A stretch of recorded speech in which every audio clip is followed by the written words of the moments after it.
Mais ici, Seigneur, ce n'est pas question de moi. C'est question de ton royaume. C'est question de ta fidélité. C'est toi qui as engagé le pas.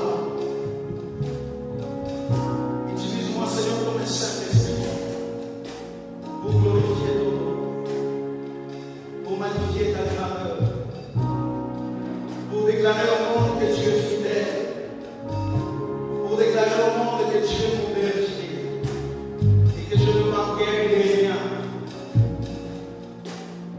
Merci Seigneur. Règne sur le trône. Yes. Yes.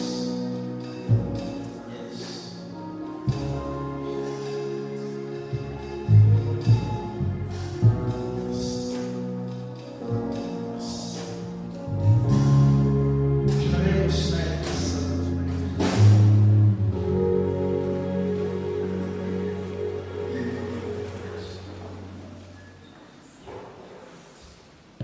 Je te dis Seigneur pour ce moment particulier qui nous apporte afin d'être la bouche par laquelle on va parler. C'est une grâce particulière d'être appelé encore une fois ce dimanche et communiquer ce que Dieu a déposé dans mon cœur. C'est pour moi un privilège également de pouvoir avoir. Vous n'avez pas prié pour être là, mais la grâce de Dieu. Vous n'avez pas exigé d'être là, mais la faveur de Dieu vous a touché. Il est vrai que actuellement nous avons peut-être oublié cet aspect qui est important, qui aux temps anciens, la richesse de quelqu'un se mesurait par le nombre des têtes de l'élevage qu'il avait.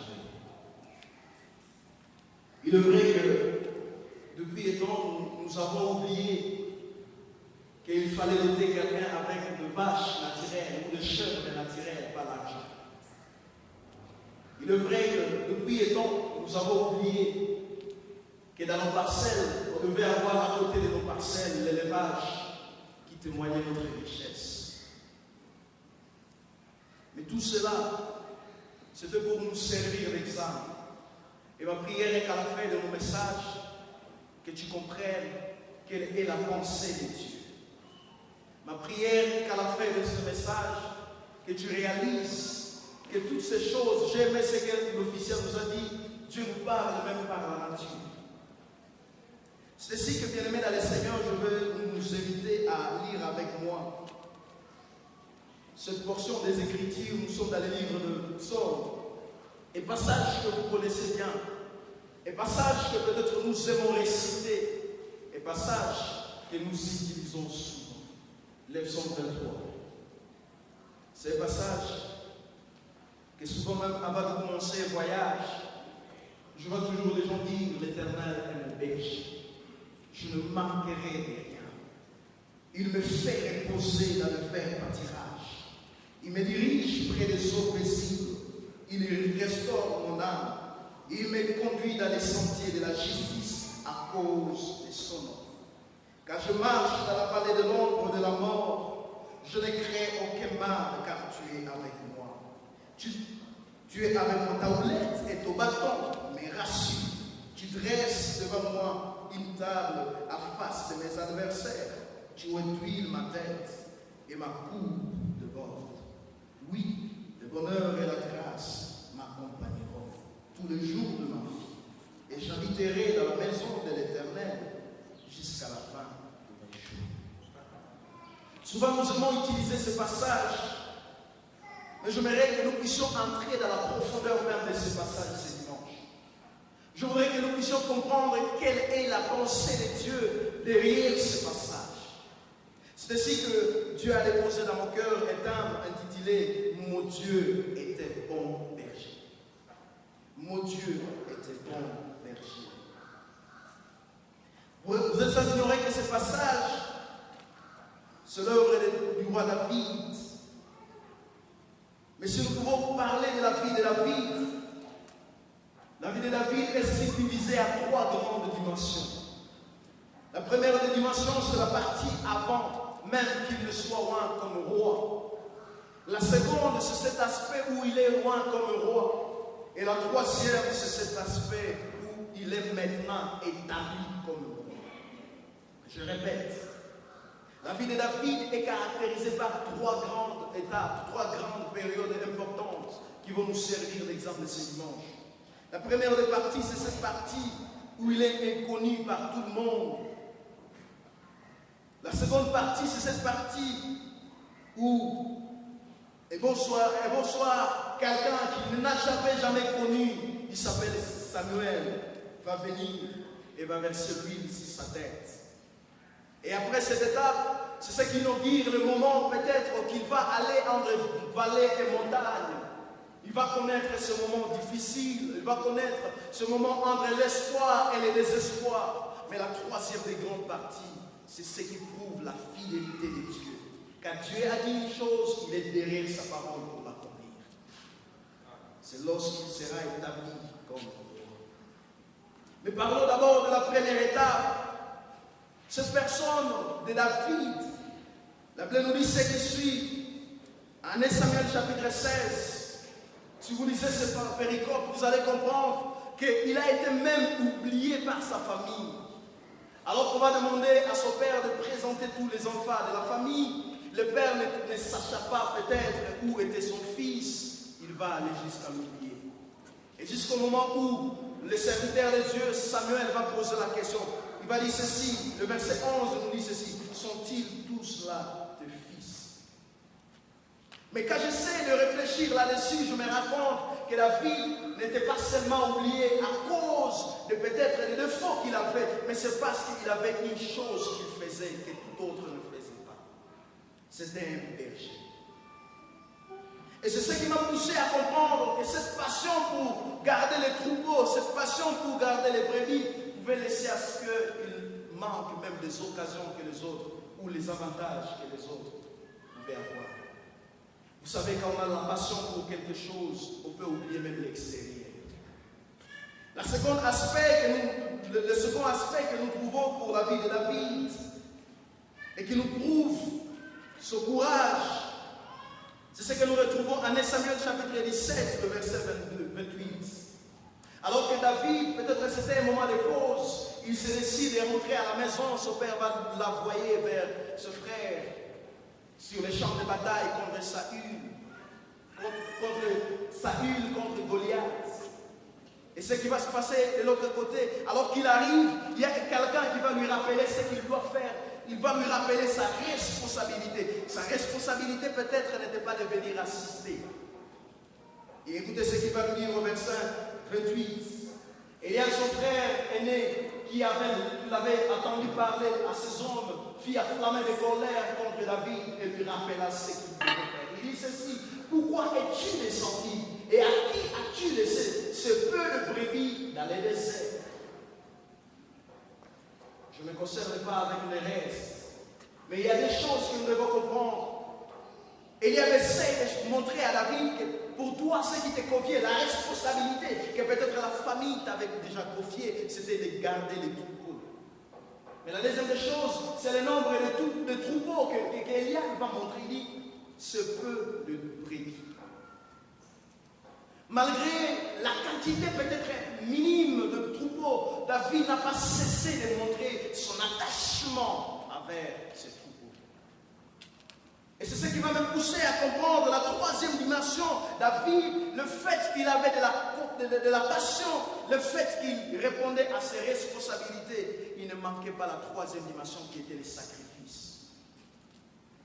Bien-aimé dans le Seigneur, quand tu as de la passion pour quelque chose, quand tu aimes la responsabilité que tu as reçue, tu dois te sacrifier pour ces choses.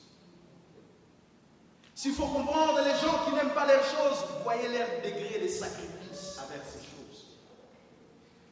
Il est vrai que nous pouvons dire que nous tous, nous avons des responsabilités. Il est vrai que nous pouvons dire nous tous que nous aimons ceci ou cela. Mais s'il faut nous évaluer, on nous évaluera par les degrés des sacrifices. Et c'est ce qui va pousser à ce que, Car on va lui parler de l'expérience. Là, c'est Samuel qui lui dit, jeune homme, tu n'es pas encore expérimenté. Mais écoutez, c'est que le verset 34 au verset 35, David va répondre. Verset 34 au verset 35. Il dit ce qui suit. Ton serviteur faisait paître les brebis de son père. Et quand un lion ou un ours venait à enlever une de troupeau, la suite il dit ceci, je courais après lui, je le frappais et j'arrachais la brebis de sa gueule. S'il se dressait contre moi, je le saisissais par la gorge et je le frappais et je le tuais. Vous voyez combien de fois David, qui était le cadet peut-être même de la famille, il va risquer sa vie à cause de la responsabilité. Et je veux poser la question, chers parents, est-ce que vous vous sacrifiez pour vos enfants? Et je veux poser la question, vous qui avez de louper des terres de pouvoir, est-ce que vous êtes prêts à vous sacrifier pour vos subalternes? Il y a quelqu'un qui avait dit ceci, c'est un écrivain théologien, il dit ceci, s'il faut voir la qualité des troupeaux dépend de la qualité du leader. La qualité des brebis dépend de la qualité des leaders. Si parmi les brebis on peut trouver ceci ou la corruption, sachez que même à la tête il y a peut-être la corruption. Mais nous ne sommes pas de ce côté, nous sommes venus comprendre quel est le contexte dans lequel David il a écrit ce texte. Quel est le contexte dans lequel David il a peint le psaume 23. Mais ce qui m'étonne, ce n'est pas seulement David qui parle de cet attachement entre lui et ses brebis. C'est ce que j'aime, même Dieu lui-même. David le prouve quand vous lisez le psaume 95, le verset 7. Il nous dit ce qui suit. Car il est notre Dieu et nous sommes le peuple de son pâturage, les troupeaux que sa main conduit. J'aurais aimé que Dieu s'arrête directement seulement à un aspect, dire je suis votre Dieu, mais il ajoute, il dit, vous êtes les troupeaux de mon pâturage. Et c'est ce que Jésus même va révéler quand vous lisez Jean chapitre 10, le verset 11, écoutez ce que Jésus dit, il dit, je suis le bon berger donne sa vie pour ses brebis. Ça veut dire, pour Jésus, on ne peut pas séparer la qualité d'être le bon berger de la qualité de se sacrifier pour les autres. La qualité du beau berger est attachée à la qualité des sacrifices. Et bien aimés dans le Seigneur, qu'est-ce que nous pouvons tirer donc comme leçon de ce psaume 23? Écoutez ce que David dit. Il commence déjà ce psaume avec un impératif, quelque chose que j'appelle l'évidence. Il dit ceci, l'Éternel est mon berger, deux points, je ne manquerai de rien. Et puis comme pour David, il veut dire ceci, tant que Dieu reste mon berger, je ne manquerai de rien. Tant que je reste en alliance avec celui qui s'appelle mon berger, je ne manquerai de rien. Mais la seconde chose que nous comprenons dans ce texte, et il utilise le possessif, mon berger.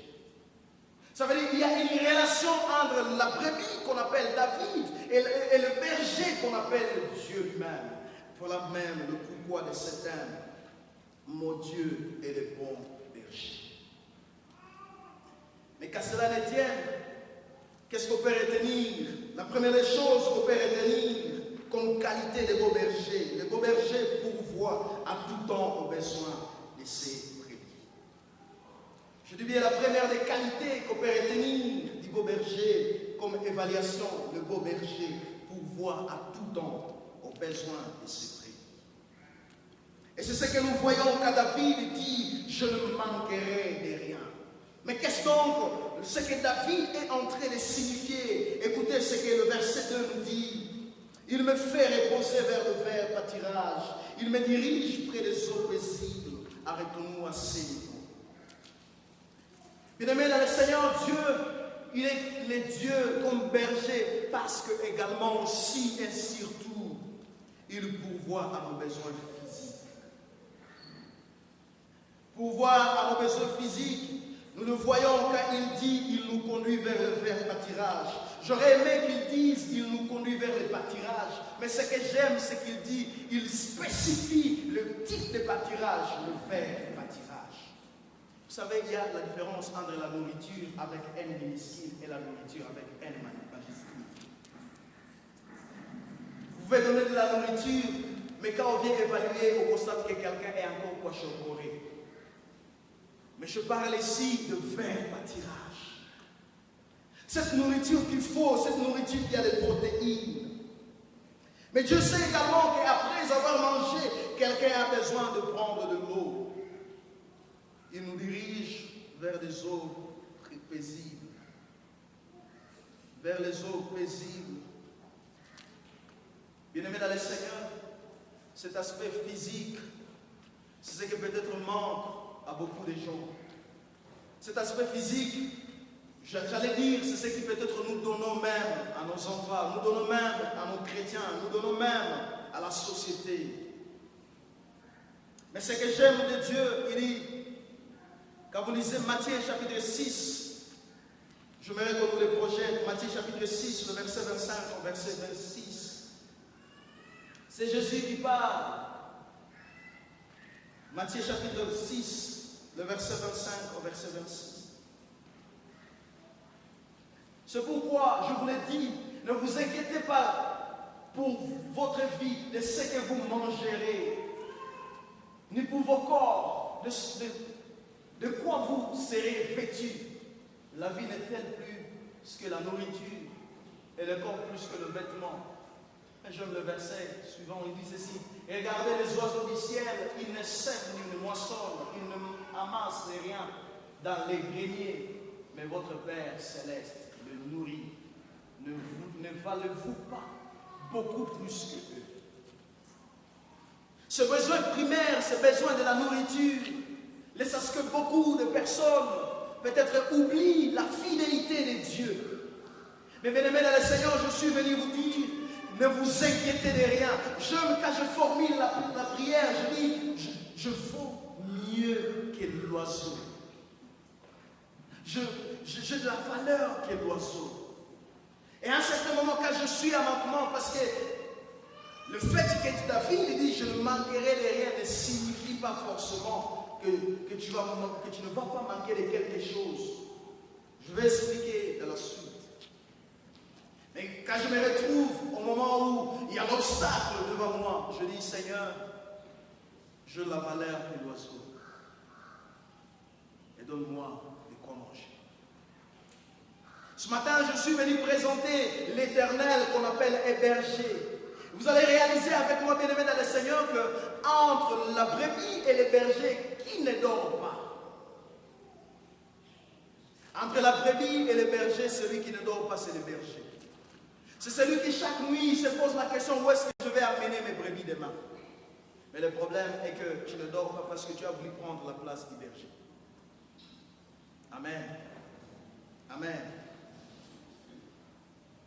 Mais écoutez également, j'aimerais qu'on nous projette 1 Samuel chapitre 27, le verset 1. 1 Samuel, bien-aimés dans le Seigneur, la question est, comment nous réagissons quand nous traversons la vallée de l'ombre de la mort?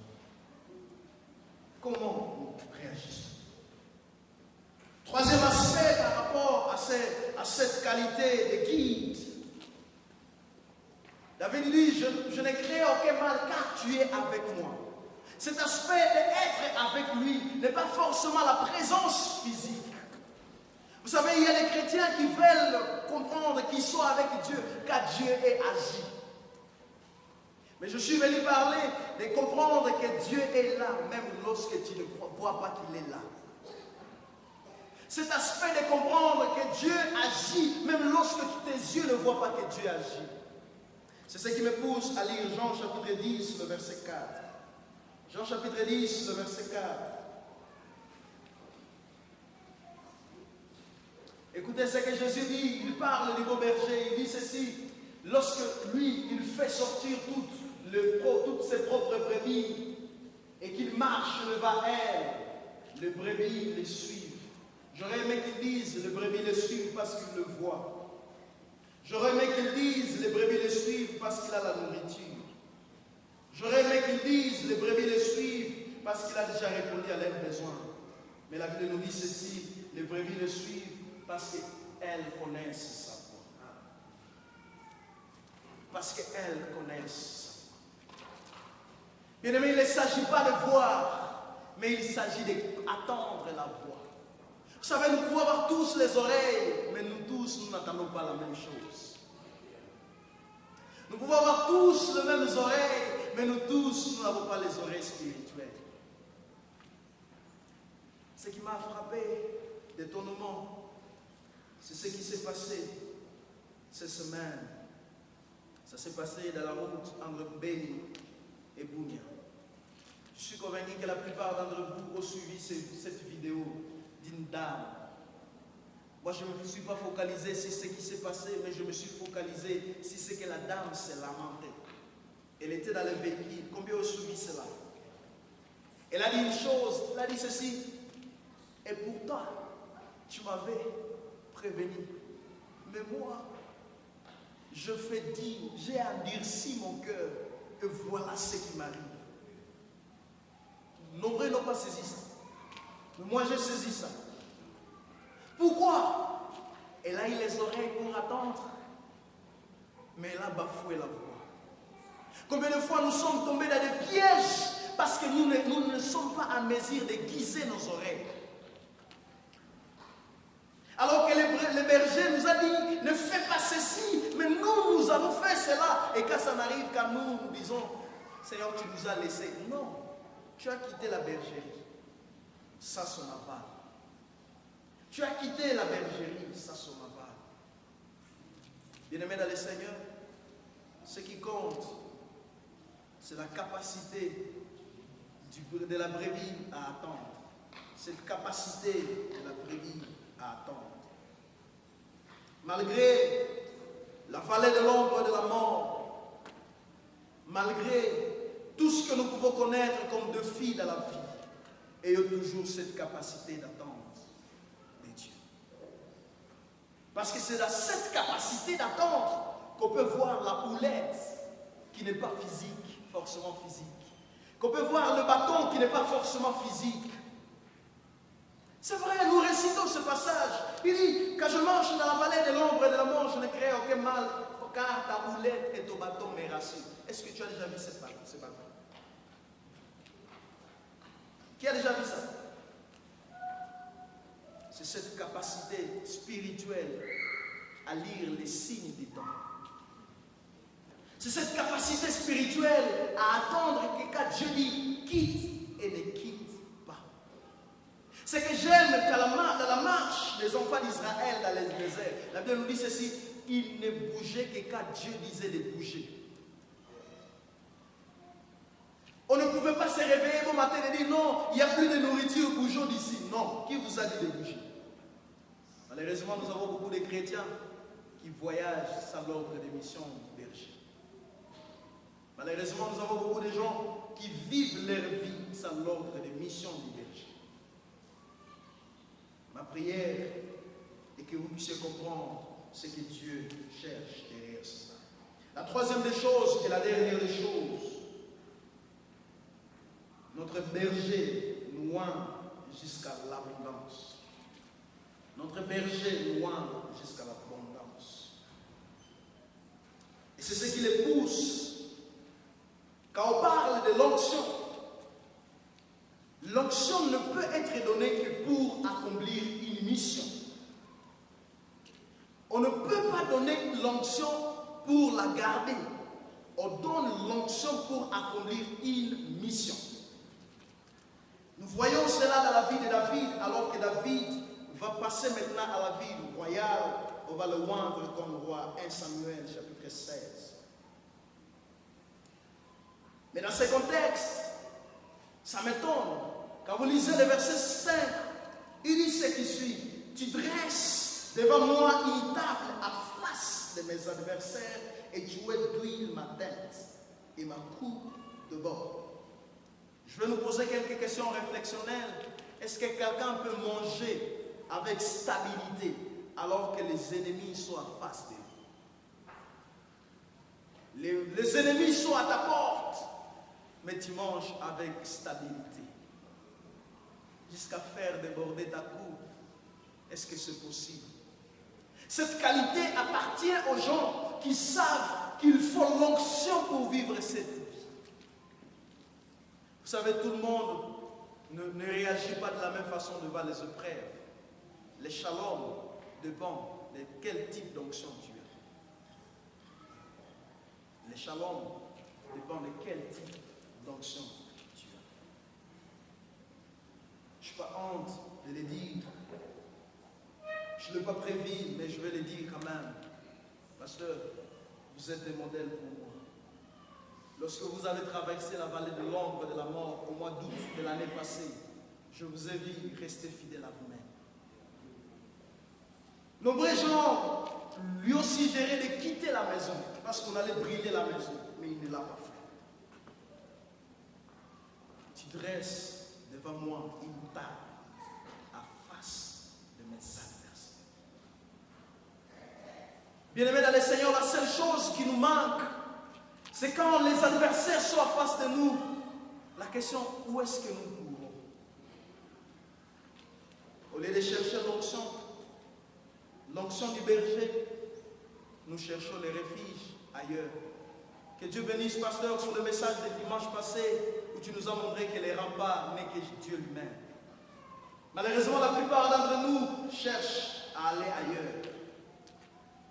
Et c'est ce qui pousse David à liser le message, car il voit comment Dieu lui donne la paix, la stabilité, à présence même des ennemis. Il peut dire, oui, le bonheur et la grâce m'accompagneront tous les jours de ma vie. Le fait que je vive la stabilité, c'est la grâce de Dieu. Le fait que je vive la paix du cœur alors que je suis pressé de tout part, pressé économiquement, pressé psychologiquement, pressé même d'ici le plan sécuritaire, je vis le shalom. C'est parce que je sais que ma vie ne dépend pas de moi, mais c'est la grâce de Dieu.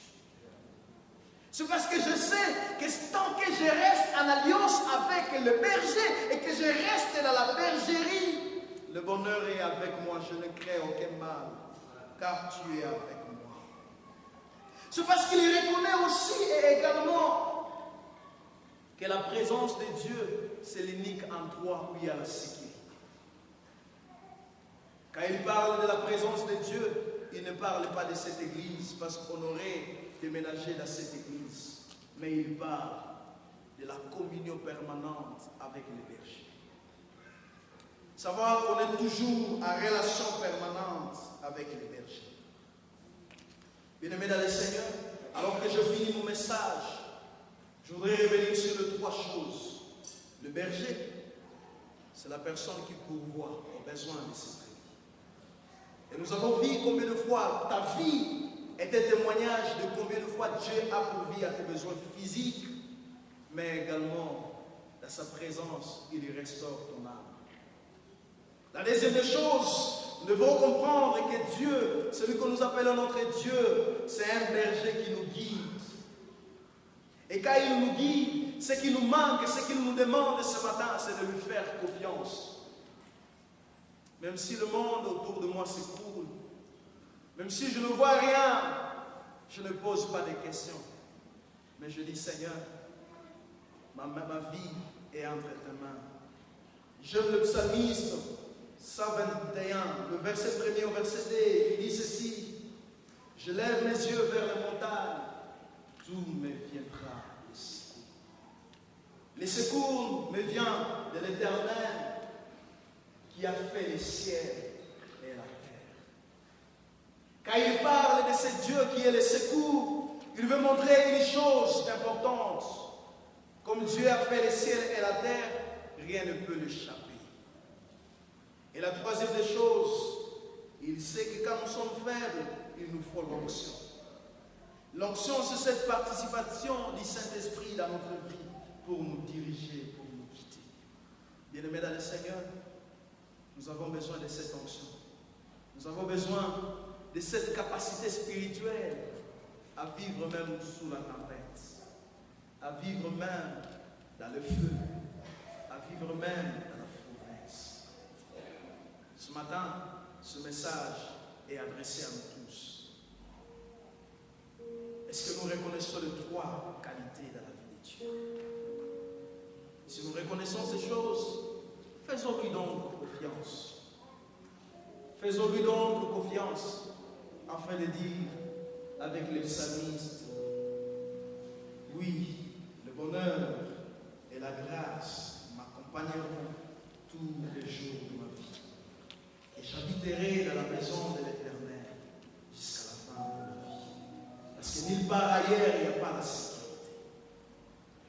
C'est avec ce message que je lance cette invitation. Rendez-vous cet après-midi. Venons encore une fois chercher cet onction.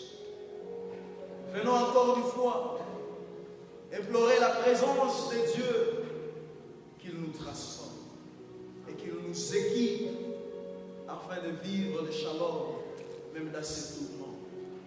Vous connaissez les tourments qui nous entourent. Et petit virus, c'est un tourment. Les sécurités, c'est un tourment.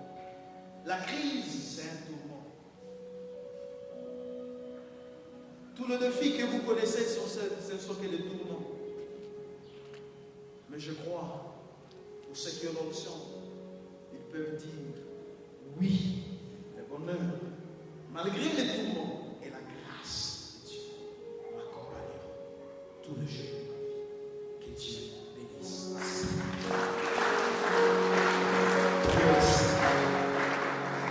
Seigneur, te disons merci pour ce message qui nous rappelle que tu es notre péché, qui nous rappelle que tu n'as jamais de faillir au poste. Aide-nous, Seigneur, à compter sur toi et à venir habiter à l'ombre de tes ailes.